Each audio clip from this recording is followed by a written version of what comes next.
Okay, so hi guys, this is part 2 of the chapter 1.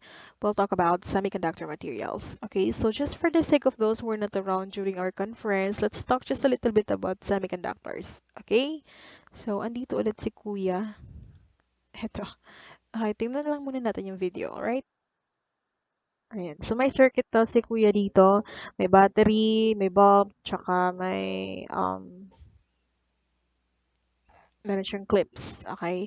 So, meron siyang nail dito. Anong ginawa niya? Kinonect niya lang yung circuit, kinlow circuit niya using nail. Pwede ba yun? Yes, because nail is conductor, 'di ba? Current can flow or electricity. There is electricity. I mean, electron can flow through this because this is a conductor. So, nag-flow siya. So, no problem. Ayan, pinalitan niya ng glass. Of course, as expected, it didn't turn on. Ayun, of course, basic, kasi metal, yung nail is metal, conductor siya. So, ayun, nag-flow.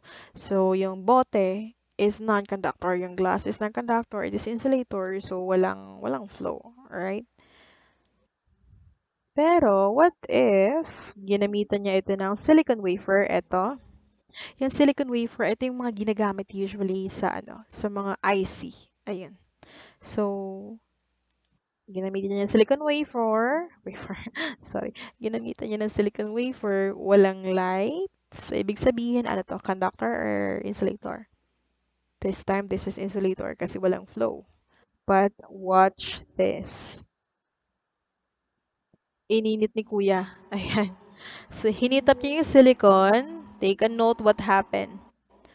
Umilaw siya. Ibig sabihin, nag-conduct dito. May electrons na dumaan sa kanya. Ibig sabihin, from insulator, naging conductor. Okay? Kaya ang tawag sa kanya semiconductor because it can either conduct or not conduct depende sa kanyang environment. And this time, yung nag-control sa kanya is yung heat. Alright? So, ayun. Yun yung mga semiconductors. So, andun lang muna tayo. Ayan, so going back to our slide, so ayan na yun. So meron na kayong idea, semiconductors, somehow they conduct, somehow they don't conduct. It depends on the situations and environment. Alright? So, meron tayong tinatawag na semiconductor materials. Okay? Hindi lahat semiconductor. So, pag ininit mo ba yung bote, magkakandak ba yun? Do you think? No. Kapag pinalitan mo yun ng papel, ininit mo yung papel, magkakandak ba yun? Hindi. Masusunog pa yung papel, in fact. Okay? So, hindi lahat ganun. Hindi lahat ng iinitin mo, magkakandak. So, yung mga materials na ganun yung property, yun lang yung tinatawag natin na semiconductors. Tsaka iilan lang yun. Okay? So, as of the moment, yung mga materials na ginagamit natin in creating semiconductor devices is this three. Ito yung pinaka-common na ginagamit. Ito talaga yung pinaka-common, silicon. Okay? So, itong silicon, germanium, gallium arsenide or GaAs, ito sila yung top 3 na ginagamit as semiconductor materials. Okay? So, tandaan yan. Next, meron tayong tinatawag na doping. Ano ba itong doping? The electrical characteristics of silicon and germanium are improved by adding materials in a process called. Okay. So, yung mga semiconductor, di ba ito, silicon and germanium or semiconductors, tsaka itong isa, gallium arsenide. Di masyadong ginagamit itong gallium arsenide. So, yung conductivity ng ating semiconductor ay pwede siyang ibahin or i-improve. Okay? Anong ibig sabihin ng i-improve yung electrical characteristic? Ibig sabihin, mas ginagawa pa siyang mas conductive, mas conductor. Okay? Na-i-improve siya, yung conductivity niya, by doping. Okay? Ano ulit yung doping? Doping, sorry. Ano ulit yung doping? It is improving the electrical characteristics ng ating semiconductor. Mas ginagawa pa siyang more conductive. Okay? Depende. Okay? So, sa doping, there are two types of doped semiconductor. Kapag ka, di ba, dinodope? Yung ating semiconductor, kapag ka na-dope na siya, dalawa yung napoproduce na doped, past tense na, dalawa yung napoproduce na doped semiconductor material. It could either be N-type or P-type. Okay? After ma-dope ng semicon, it could either be N-type or P-type yung result. Okay, ano ba itong N-type? So, N-type yung result. By the way, sa doping, ano ba yung nangyayari sa doping? Simple lang. Yung ating semiconductors, pure, nilalagyan lang siya ng impurities. Okay. So, ganito siya. For example, silicon. Silicon is semiconductor, tama ba? Atomic level, if you see this, ito yung nucleus niya, ito yung mga electrons niya na ating silicon. Yung silicon ay mayroong 4 valence electron, ibig sabihin apat yung electron na nasa labas. So, puro silicon itong nandito. Okay? Yung doping, ano nga ulit yung doping? It is adding impurity to our semiconductor. By the way, kapag ka yung semiconductor natin ay pure, ang tawag sa kanya is intrinsic. Okay? Tapos, itong pure na semiconductor or intrinsic, kapag hinaluan natin ng ibang element, okay, which is, yun yung tawag, yun yung nangyari sa doping. Eto. So, nalagyan siya, say, for example, ng boron. So, hindi na siya pure. Okay? Yung silicon, may halong boron na. So, etong hinalo natin dito, di ba, this is called doping. So, itong hinalo mo, bakit nga siya hinalo? To improve the conductivity ng ating material, to improve the electrical characteristic. Okay? Yung boron na hinalo mo, ang tawag dyan is dopant. Yung dopant natin in this doping process is the boron. Ouch, sorry. Saan na yun? So, ayan, may nakahalo na siyang boron. So, more or less, this is the result of doping. Okay? So, after mong ma-dope, dalawa yung pwede maging result nito. Either, nagiging N-type siya or P-type. So, ulitin ko ha. Yung semiconductor, pwede siyang intrinsic or extrinsic semiconductor. Kapag ka-intrinsic, ibig sabihin pure. So, say for example, silicon siya, pure silicon yung nandun, walang halong ibang elements. Kapag ka-extrinsic siya, may halo na. Okay? Nahaluan na siya. Paano, ano nga yung process na may hinahalo sa kanya? Doping. Ibig sabihin, na-doped na siya. Okay? Kapag kaya naging intrinsic yung semiconductor, na-doped siya. Okay? So, by definition,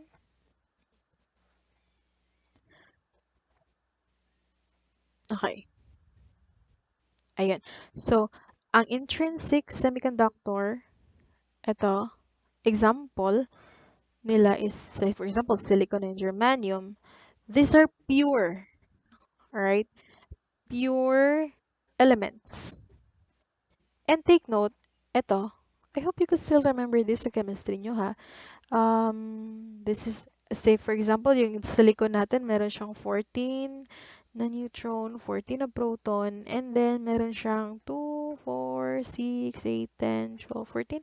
14 din na binilang.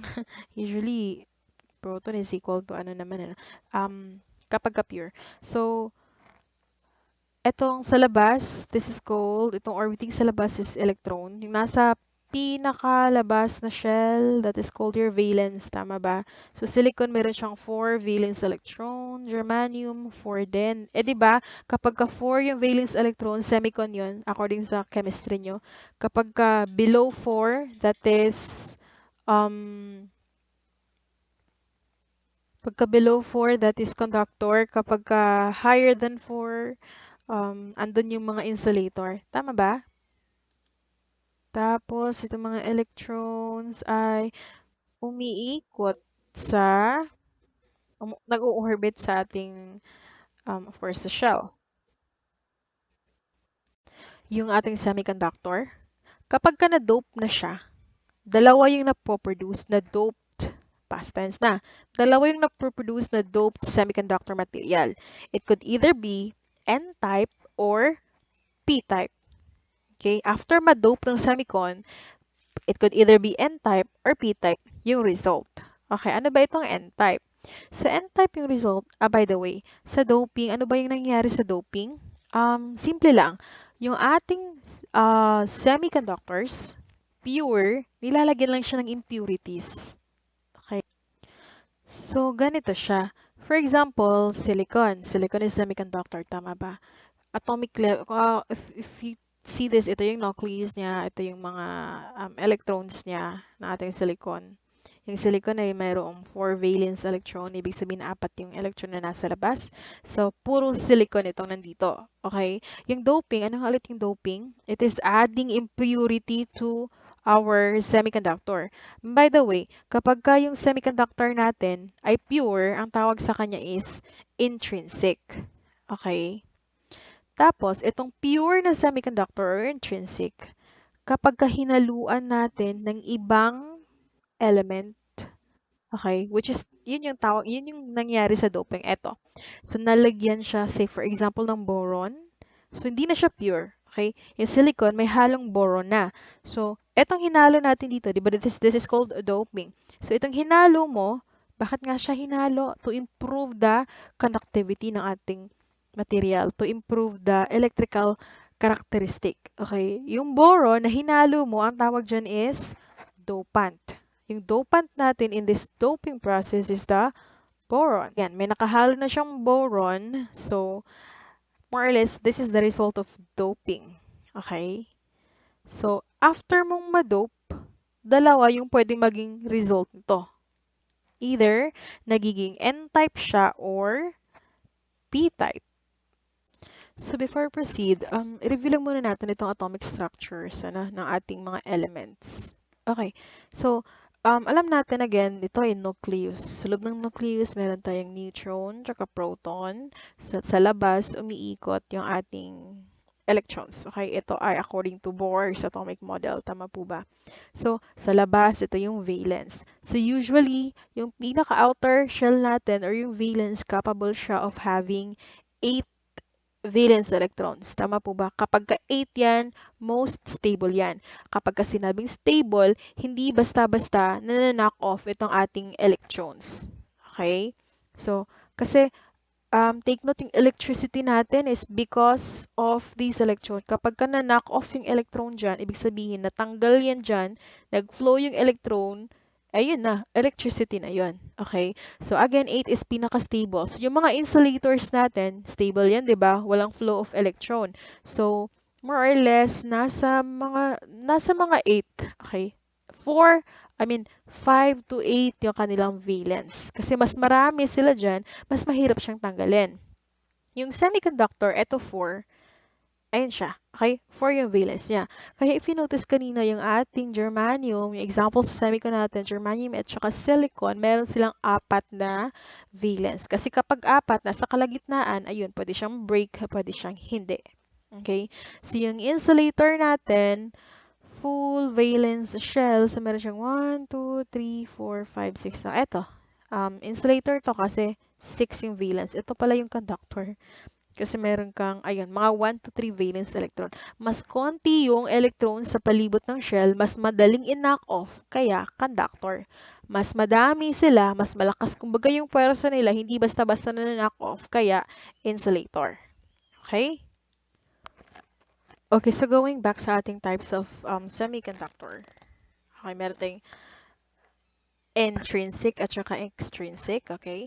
So, sa extrinsic natin, ito na yung na-doped, okay? So, na-dope siya. It's either P-type siya or N-type. Nagiging P-type siya. By the way, yung P-type, tawag sa kanya is trivalent. Yung N-type is pentavalent. Kasi yung P-type, tri because meron siyang tatlong valence electrons. Yung nilalagay natin na dopant. Okay. Yung semiconductor, pagka pure again is intrinsic. Okay. Through doping, nilalagyan mo siya ng impurities. Ang tawag mo sa impurity is dopant. Okay. Kapag yung dopant mo, mayroong tatlong valence electron, yung nakakreate niya na material is P-type yung tawag. Okay? Or trivalent. Kasi tatlong electron yung dopant mo, yung impurity mo. Just like boron. Okay? Boron, tatlo. Ayan o, may number 3 sa B. Okay, yung N-type natin, or pentavalent, yung nilalagay na impurity or dopant, just like phosphorus, either are how many valence? Clue, penta, edi 5. Meron kang 1, 2, 3, 4, 5. So, meron kang 5 valence electron na dinadagdag, okay, na impurity. So, ang napoproduce kapag ka 5 is N-type. Okay? Okay, pentavalent sa N-type, trivalent sa P-type. So, kapag ka nilagyan natin ng pentavalent, itong silicon. By the way, kapag ka ganito na yung formation ng silicon, tabi-tabi na sila, okay? This is called crystal lattice, silicon crystal lattice. Okay? So, nagkakaroon siya ng, tawag natin dito is covalent bonding, ano? Nagkakaroon siya ng strong bond because nag-share sila ng valence electron. So, kumbaga, di ba, ano nga ulit yung ano? In this case, insulator pa itong mga silicon. Di ba sabi natin is semiconductor siya? But kapag wala pa itong impurities, purely silicon pa to, this is insulator. Kasi nga, di ba, ilan nga ulit yung valence electron ng insulator? 8, di ba? Pinaka-stable niya. So, if you notice, itong, for example, itong isang silicon, ilang valence ba meron siya? Nakaikot sa kanya. 1, 2, 3, 4, 5, 6, 7, 8. So, there are 8 valence electron na nakaikot sa kanya. So, stable siya. So, in this case, insulator pa siya. Kapag nilagyan siya ng pentavalent, may 5 valence. So before proceed, i-review lang muna natin itong atomic structures ng ating mga elements. Okay, so alam natin again, ito ay nucleus. Sa loob ng nucleus, meron tayong neutron, tsaka proton. So sa labas, umiikot yung ating electrons. Okay, ito ay according to Bohr's atomic model. Tama po ba? So, sa labas, ito yung valence. So, usually, yung pinaka-outer shell natin or yung valence, capable siya of having 8 valence electrons. Tama po ba? Kapag ka 8 yan, most stable yan. Kapag ka sinabing stable, hindi basta-basta na-knock off itong ating electrons. Okay? So, kasi take note yung electricity natin is because of these electrons. Kapag ka na-knock off yung electron dyan, ibig sabihin natanggal yan dyan, nag-flow yung electron, ayun na, electricity na yun. Okay? So again, 8 is pinaka-stable. So yung mga insulators natin, stable yan, di ba? Walang flow of electron. So, more or less, nasa mga 8. Okay? 4, I mean, 5 to 8 yung kanilang valence. Kasi mas marami sila dyan, mas mahirap siyang tanggalin. Yung semiconductor, eto 4, ayun siya. Okay? 4 yung valence niya. Kaya if you notice kanina yung ating germanium, yung example sa semiconductor, germanium at saka silicon, meron silang 4 na valence. Kasi kapag 4, nasa kalagitnaan, ayun, pwede siyang break, pwede siyang hindi. Okay? So yung insulator natin, full valence shell. So, meron siyang 1, 2, 3, 4, 5, 6 na. Ito, insulator to kasi 6 yung valence. Ito pala yung conductor. Kasi meron kang, ayun, mga 1 to 3 valence electron. Mas konti yung electron sa palibot ng shell, mas madaling i-knock off, kaya conductor. Mas madami sila, mas malakas kumbaga yung pwersa nila, hindi basta-basta na knock off, kaya insulator. Okay? Okay, so going back sa ating types of semiconductor. Okay, meron tayong intrinsic at saka extrinsic, okay? So, sa extrinsic natin, ito na yung na-doped, okay? So, na-dope siya. It's either P-type siya or N-type. Nagiging P-type siya. By the way, yung P-type, tawag sa kanya is trivalent. Yung N-type is pentavalent. Kasi yung P-type, tri because meron siyang 3 valence electrons. Yung nilalagay natin na dopant. Okay. Yung semiconductor, pagka pure again is intrinsic. Okay. Through doping, nilalagyan mo siya ng impurities. Ang tawag mo sa impurity is dopant. Okay. Kapag yung dopant mo, merong 3 valence electron, yung nag-create niya na material is P-type yung tawag. Okay? Or trivalent. Kasi 3 electron yung dopant mo, yung impurity mo. Just like boron. Okay? Boron, 3. Ayan o, may number 3 sa B. Okay, yung N-type natin, or pentavalent, yung nilalagay na impurity or dopant, just like phosphorus, either are how many valence? Clue, penta, edi 5. Meron kang 1, 2, 3, 4, 5. So, meron kang 5 valence electron na dinadagdag, okay, na impurity. So, ang napoproduce kapag ka 5 is N-type. Okay? Okay, pentavalent sa N-type, trivalent sa P-type. So, kapag ka nilagyan natin ng pentavalent, itong silicon. By the way, kapag ka ganito na yung formation ng silicon, tabi-tabi na sila, okay? This is called crystal lattice, silicon crystal lattice. Okay? So, nagkakaroon siya ng, tawag natin dito is covalent bonding, ano? Nagkakaroon siya ng strong bond because nag-share sila ng valence electron. So, kumbaga, di ba, ano nga ulit yung ano? In this case, insulator pa itong mga silicon. Di ba sabi natin is semiconductor siya? But kapag wala pa itong impurities, purely silicon pa to, this is insulator. Kasi nga, di ba, ilan nga ulit yung valence electron ng insulator? 8, di ba? Pinaka-stable niya. So, if you notice, itong, for example, itong isang silicon, ilang valence ba meron siya? Nakaikot sa kanya. 1, 2, 3, 4, 5, 6, 7, 8. So, there are 8 valence electron na nakaikot sa kanya. So, stable siya. So, in this case, insulator pa siya. Kapag nilagyan siya ng pentavalent, pentavalent, pentavalent just like phosphorus, tingnan natin ano nangyayari sa bonding. Ayun. So, kasi 5 siya, pentavalent, andito na yung 4 niya, nakipag-bond na sa iba, may extra. 'Di ba? Ito yung 4 niya, 1, 2, 3, 4. Ito yung pang-5. So, wala na siyang kagrupo, may extra. Ayun. So, meron kang extrang isang electron na wala siyang bond. Kapag wala siya sa bond, free to move yan. 'Di ba? Ibig sabihin, madaling i-knock off yan. Ayan, free siya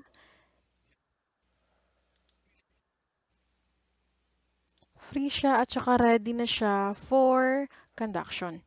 Kaya, yung nabubuong material kapag phosphorus yung in-add mo na dopant is is N-type.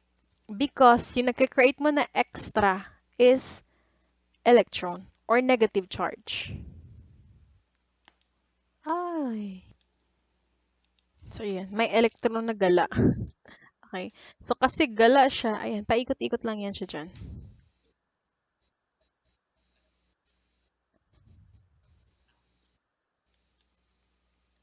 Ayan. So, tingnan nyo ang nangyayari sa kanya. Binabangga niya yung ating ibang valence. Okay? Tsaka, knock off siya. Ibig sabihin knock off, natatanggal siya sa valence niya. Nagiging free din siya somehow. So, ayun, pwede mo palang tanggalin sa valence yung electron not just by heat, not just by high temperature, but pwede din siya na through um through bangga. Hindi. Through collision. Okay? Pwede siya through collision, through heat, and one more is through the voltage. Okay? Through a difference in potential na pwede siyang nag-knock off yung ating electron. Pag na-knock off again, ibig sabihin nun, pwede siyang mag-flow. So, ayan. So, what if, so, kanina phosphorus yun, pentavalent, 5. Kapag ka 5, nagkakaroon ng isang extra, so yung nabubuo is N-type. What if boron naman yung dinagdag? Boron is trivalent, 3. Kulang ng isa para 4. Tama po ba? Tingnan natin anong nangyayari sa structure. Yun, nilagyan ng boron na trivalent. So, ayun. Yung 3 valence ng ating boron, na-form siya dito sa katabi niya. And take note, kulang ng isa. Tama ba? Ayun. Kulang ng isa. Ito is nagiging hole. Itong hole, attracted dyan yung mga electrons sa katabi niya. Okay, attracted dyan. So, ang nangyayari, yung electron nitong isa, pumupunta dyan. Na-attract siya dito sa hole. So, ayun, pupunta siya dyan. Tingnan nyo, domino effect to eh. Tingnan nyo ha. Pupunta siya dyan, nag-create na naman ng hole. Ayan, kulang na naman dito ng isa. Kapag hole ang tawag mo kapag umalis dyan yung isang electron. Kapag ka hole yan, attracted dyan yung yung ibang electron. Actually, itong hole na to, ito yung tinatawag natin na positive. Okay? Ito na ngayon, yung N-type mo. Kaya nagkakaroon ng N-type material because mayroong positive. This is not really positive na positive ha, kasi yung positive, di ba, na charge is andun sa loob ng nucleus. Di ba, hindi naman yung nag-travel. So, ito yung tinatawag na positive. Kaya lang siya positive. Hindi talaga siya positive, ano? Kaya lang siya positive because it has, meron siyang ability na to attract electron. And yung mga, di ba, yung mga positive attracts the negative. Yung mga ganun, di ba? Negative attracts positive. Like attracts, like repels, opposite or unlike attracts. Tama ba? So, positive lang tinawag sa kanya kasi na-attract niya yung iba na pumunta sa kanya. Domino. Ayan. So, yung isa, punta naman sa kanya, may hole na naman. May hole na pupunta na naman sa kanya. So, if you notice, may mga hole na nagka-create. Diba? So, meron din namang movement. So nakita nyo, dahil may dinagdag na impurities, nagkakaroon yung kanina, yung tahimik na crystal lattice. Tahimik? Oh. So yung tahimik na crystal lattice, tahimik kasi walang movement. Ano? Walang holes. Nakita nyo ba? Walang extra electron. Wala. Yung tahimik kanina, nagkaroon na ng movement. Meron ng extra electron. Ayun. And yun yung goal. Okay, magkaroon ng movement ng electron para meron kang electricity, 'di ba? So, ibig sabihin, through doping, etong ating silicon is nai-improve. Balik na tayo sa ating definition. Nai-improve na ngayon yung kanyang electrical properties or characteristics. Okay? Yung kanyang conductivity nag-i-improve because doon sa iyong mga impurities na hinalo. Okay? So, ayun yung doping. I hope naintindihan siya. Okay? Quick review, pwede ba? So, ayun, yung doping, hinahaluan, yung semiconductor. Yung semiconductor, two types. Pwede siyang intrinsic, pwede siyang extrinsic. Intrinsic kapag ka-pure. Yung crystal lattice, intrinsic yon kasi pure. Okay? Nahaluan mo siya ng dopants, haluan mo siya ng impurities, nagiging extrinsic. Kapag ka-extrinsic, dalawa yung pwedeng ma-produce, N-type or P-type. Okay? Depende sa ihahalo mo. Kapag hahaluan mo siya ng tatlong valence, elements na may tatlong valence electrons, just like the boron, nagiging, or which is called pentavalent, nagiging N-type siya. I'm sorry, nagiging, ano nga ulit yan? P-type siya, kasi merong holes. Okay? P is for positive, which is yun yung holes. At saka kapag pentavalent yung nilagay mo, 5 valence electron, nagkakaroon ng isang extra, yun na yung nagmo-move, ayun, meron kang N-type material. Okay? So, ilalagay ko lang yung video na yon dito sa Schoology and please do watch it over and over again para maintindihan. Okay? So, proceed na tayo. I hope naintindihan na yung ating N-type at saka P-type. Because, pag-uusapan naman natin ngayon, ano itong PN junction. Okay? Kasi basically, itong diode is just a PN junction. But before we jump into that, let us have first the definition. Okay, so one end of a silicon or germanium crystal can be doped as P-type and the other can be doped as N-type. Alala niyo yung doping, yung extra electron or extra hole, ayun. So, kapag ka meron kang silicon, for example, silicon ito, pwede yung kalahati niya, gawin mong N-type, yung kalahati niya, gawin mong P-type. Pwede yun. Okay, depende sa pag-manufacture. Okay. So, kapag ka ganun yung ginawa mo sa yung semiconductor, yung kabila N-type, yung kabila P-type, ang result ay tinatawag natin na PN junction. PN kasi, this is yung isa is positive, yung isa ay negative. Junction because, ayan, merong junction. Dinugtong mo siya. Okay? So, ayan na, PN junction. So, tingnan natin ngayon paano nagwo-work etong ating p-n junction. So, kapag dinugtong mo yung p-type at saka n-type, ganito yung mangyayari. Anong nangyari dito? So, ito na yung meron siyang, ano to? P-type. Paano naging P-type? Ma'am, this is P-type. Eh, di ba sa P-type, mas marami yung holes or yung positive? Di ba sa N-type, mas marami yung negative? Tama ba? Yung excess? Naalala niyo yung video? Eh, ba't ganyan, ma'am? Kapag dinugtong mo siya, ba't baliktad? Okay. Initially, ganun yun. Initially, kapag hindi pa ito magkadikit, okay, andito yung mga positive, andito yung mga negative. Okay. Nung time na dinikit na siya, idinugtong na siya, may junction na, dinugtong na siya, yung mga positive, isipin nyo ha, baliktad pa to. Yung mga positive dito at saka yung mga negative dito, nag-attract. Okay, sabi dito, the electrons in the n-type, tama tayo, electrons, ito dapat dito, the electrons in the n-type material migrate across the junction to the p-type material. Nag-migrate sila. Etong negative dapat dito na-attract sa kabila, itong positive na-attract din to. Kumbaga, nag-exchange sila. Okay, but through that, there is a flow of electron. May nag-flow sandali na electron. Alam mo yun, hinabol niya, pero itong, yung nandito, hinabol niya yung nandito. Kaso ito naman, pumunta din dito kasi na-attract. Alam mo yun, para silang ano. Hindi, never mind. Okay, so the electron migration result in the negative charge on the p-type. Ayun, kaya baliktad na siya. May negative ka na dito. And a positive charge on the n-type side of the junction. Nagbaliktad na. Okay.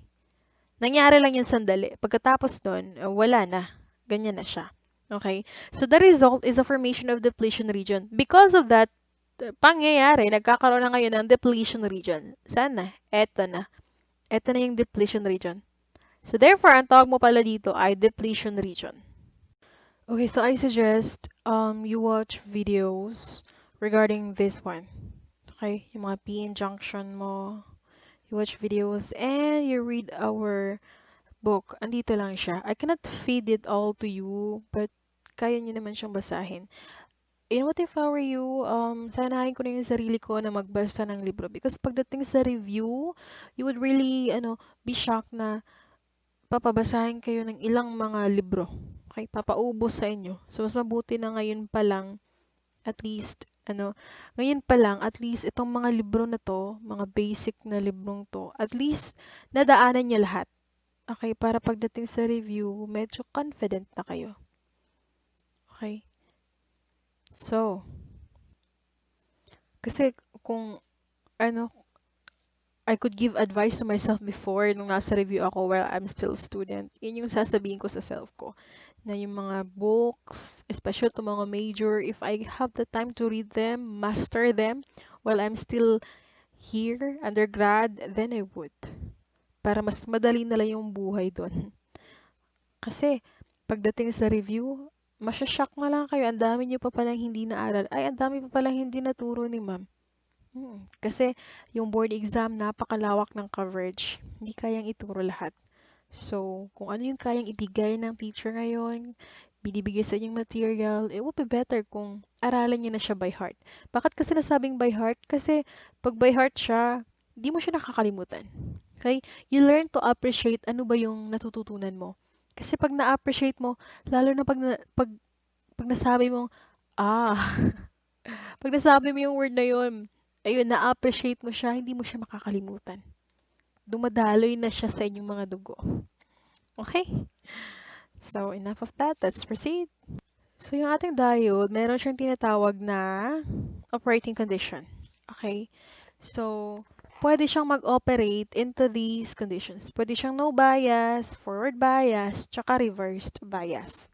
Madali lang to. Okay. Unahin natin sa no bias.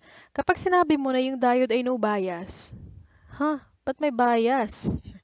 Pag sa bias, ibig sabihin lang sinupply mo. Bias, sinupply mo. So, pag no bias yung diode, wala kang voltage supply. Okay? Parang ganyan, no bias. Nakalagay lang dyan. 'Di ba? Walang connection sa circuit. Wala, siya lang.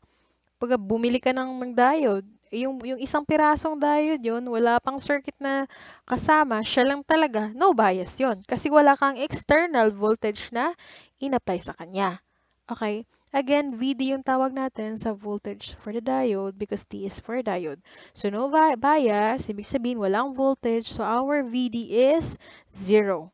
Okay? So, if VD is 0, malamang kasi wala kang potential, walang current. Eh di ID is 0. Alangan naman siya lang mag-isa. Tapos, alangan naman may current dyan. Tama ba? Kasi without the potential difference, without the voltage, without the bias, there is no current. Diba? Take note dun sa circuit natin. Sino yung magpupush? Sino yung tutulak sa ating electrons para may movement, para may electricity? Eh, wala. 'Di ba? So, ayun. So, 0 yung ating current. Eh, ma'am, bakit kanina nag-transfer itong mga electrons dito? Ano lang yun? It is due to attraction. May movement pero sandali lang. After some time, nag-stabilize na din. Wala na ring movement. So, yung sa circuit na electricity talaga na sinasabi natin, kailangan may bias. Okay? So, only a modest depletion region exists. So, konti lang yung depletion region na nag-e-exist kapag no bias yung ating diode. Okay? That is the first operating condition. Second is reverse bias. In other words, reverse. Ibig sabihin, baliktad. Okay? Baliktad yung ating voltage supply. So, external voltage is supplied across the PN junction in opposite polarity. Okay? Baliktad, opposite polarity of the P and N-type material. So, anong ginawa mo dito? For example, this is your diode. Okay? Yung voltage mo, yung VD, mamakala ko ba itong VD? Voltage ng diode. Yes, in this case, itong VD, same lang nito. Kasi walang ibang circuit element, yung voltage na sinupply ng battery, pupunta lang lahat sa diode. Kakainin lang yung diode. Kaya pwede mo siyang tawaging VD. Okay? So in this case, let's see. Itong negative side natin, itong itong P side ng ating diode, kinonect mo sa negative. Itong positive, kinonect mo sa, sorry, baliktad. Itong positive side ng iyong diode, kinonect mo sa negative. Itong negative side, kinonect mo sa positive. 'Di ba? That sounds, something's wrong. Oh, yun, reverse bias siya. Baliktad. Tingnan natin, ha? Ano nga ulit yung kanina? This is diode, 'di ba? Ano nga yung symbol ng diode? Saan yung bar dito? This is negative. So, andito yung bar, yung negative, andito yung triangle. Tama ba? So, kumbaga yung arrow ng ating diode is papunta doon. So, kung papunta doon, para may flow ng current, kailangan yung flow is pag nandito. Okay? Yung current na caused by this supply, voltage supply, kailangan papunta dito. Dito siya dumaan. And sa conventional flow, 'di ba, ang gagamitin natin is conventional flow, yung electrons or yung flow ng current is from negative to positive, lalabas sa positive. In this case, yung flow ng current natin caused by this one is dito papunta, which is opposing siya sa arrow ng ating diode. So malamang this one is open. Okay? So this is what happens sa reversed bias. Baliktad siya. Ganun lang naman. Kapag walang voltage supply, edi no bias. Kapag ni-reverse mo yung voltage supply mo, edi reverse bias. Kapag nilagyan mo siya ng tamang supply, yung positive sa positive, yung negative sa negative, edi forward bias yun. Okay? Balikan natin si reverse bias. So, sa reverse bias, the reverse voltage causes the depletion region to widen. Kapag ni-reverse bias mo siya, itong depletion region mo, mas lumalaki. Okay? So, no bias, konti lang yung depletion region. Dito, lumalaki yung depletion region. Eto, lumalaki. The electrons in the N-type material are attracted toward the positive terminal of the voltage. The holes in the P-type material, itong P natin, meron siyang holes. They are attracted towards the negative terminal of the voltage. Right? Kasi yung mga holes natin dito sa P-type, na-attract siya dito sa sa negative side ng ating terminal. Ito mga positive naman dito sa N-type. Okay?